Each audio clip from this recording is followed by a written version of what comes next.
నువ్వు ఎన్ని రోజులు బ్రతికావు అన్నది ముఖ్యం కాదు. ఎన్ని రోజులు ఆరోగ్యంగా బ్రతికావు అన్నదే ముఖ్యం. నువ్వు అనారోగ్యానికి గురయ్యి ఒక మంచానికి పరిమితమయ్యి మీ మలమూత్రాలు కూడా నువ్వు కడుక్కోలేని పరిస్థితుల్లో ఉంటే ఏమైనా బాగుంటుందా?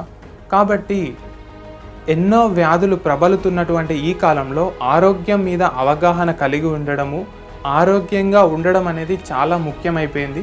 కాబట్టి పెద్దలు అన్నట్టు ఆరోగ్యమే మహాభాగ్యము. మీకు ఎంత పెద్ద ఆశయాలు ఉండనివ్వండి, మీ చుట్టూ 100 మంది పని మనుషులు, వంట మనుషులు ఉండనివ్వండి, మీ చుట్టూ ఎన్ని తిండి పదార్థాలు ఉండనివ్వండి, మీ చుట్టూ ఎన్ని బంగారు కాసులు డబ్బులు ఉండనివ్వండి, మీ శరీరం సహకరించకపోతే అవన్నీ వ్యర్థమే. కాబట్టి మీ ఆరోగ్యానికి మీరు పెద్దపీట వేసుకోండి. యూట్యూబ్లో, సోషల్ మీడియాలో ఎంతోమంది పెద్దలు, కాదర్ వలి, మంతెన సత్యనారాయణ ఇటువంటి నిపుణులు ఆరోగ్య సలహాలు, సూచనలు ఇస్తున్నారు. వాటన్నిటిని మనం ఒకసారి విందాం, తెలుసుకుందాం. లింక్స్ కింద డిస్క్రిప్షన్లో పెడతాను, కావాలంటే ఒకసారి చెక్ చేయండి.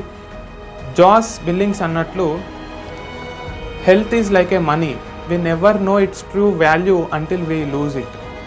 మనకు భగవంతుడిచ్చిన అవయవాల యొక్క విలువ అది లేని వారిని చూస్తే తెలుస్తుంది.